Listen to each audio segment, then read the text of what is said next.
नमस्कार दोस्तों, ectopic pregnancy की में बात कर रहे थे। तो मैंने कहा था 97% तो ट्यूब्स में रहती है, उसके अलावा नीचे पेल्विस में चली जा सकती हैं या ओवरीज में या क्या सर्विक्स में ग्रो कर सकती है। जो हमारे वाले केस में था वो लिवर में ग्रो की थी, जो 0.03% सिर्फ रिकमेंडेड अभी तक है, जो अभी तक केसेस देखे, यानी इंडिया का 8वां या 9वां केस ही था।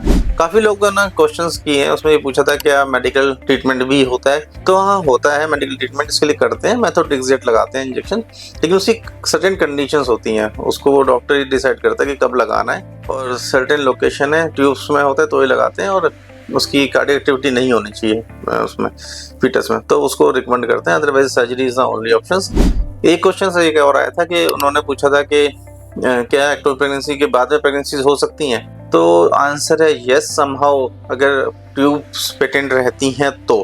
अगर आपकी प्रीवियस सर्जरी में ट्यूब नहीं निकाली जाती है, ट्यूब को प्रिजर्व करते हैं, तो सर्टेनली उसमें नॉर्मली उसमें कोई दिक्कत नहीं है, प्रेगनेंसी नॉर्मल तरीके से हो सकती है, और वो नॉर्मल ही होती है। ऐसा नहीं है कि एक बार एक्टोपिक होगी तो वो हर बार एक्टोपिक ही होगी। और प्रेजेंटेशन जो होता है एक्टोपिक का सेम रहता है, वैसे ही एमिनोरिया होते हैं, यानी कि मिस्ड होते हैं पीरियड्स, पेन इन एब्डोमेन होता है, नोजिया होता है, ब्रेस्ट टेंडरनेस रहती है, तो सेम होता है। तो उसके लिए एक आप अल्ट्रासोनोग्राफी कराएं, अपने गायनिक को कॉन्टैक्ट करें। धन्यवाद।